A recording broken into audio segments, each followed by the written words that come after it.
अस्सलाम वालेकुम guys, 12.7 exercise चल रही है। केस 1 के क्वेश्चंस हैं, तो डेटा आप देख सकते हो, दो साइड्स गिवन है और एक एंगल गिवन है ऑब्लिक ट्रायंगल का। और वो कह रहा है कि हमने फाइंड आउट क्या करना है, area of the triangle. Area of the triangle को हम यहाँ पे डेल्टा से रिप्रेजेंट करते हैं, तो डायरेक्टली इसके सॉल्यूशन की तरफ चलते हैं। तो इसमें जो फॉर्मूला यूज होगा वो देख लेते हैं।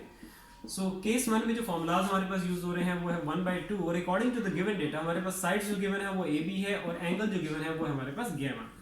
सो जस्ट आपने वैल्यूज पुट करनी है और सिंपलीफाई कर देना है। आसान से प्रॉब्लम है, बस जस्ट आपने चीज़ ये याद रखनी है, फिंगर टिप्स पे रखनी है, वो इनके फॉर्मूलाज।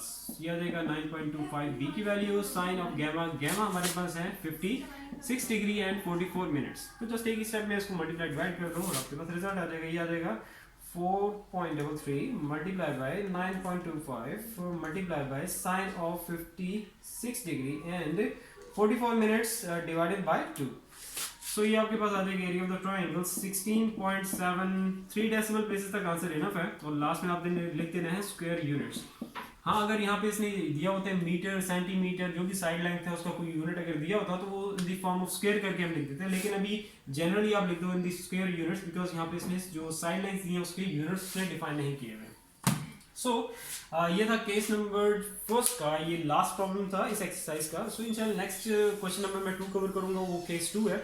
सो अभी तक कोई भी इशू आ रहा है तो प्लीज मुझे बताओ। सो इंशाल्लाह see you in the next video. अल्लाह हाफिज।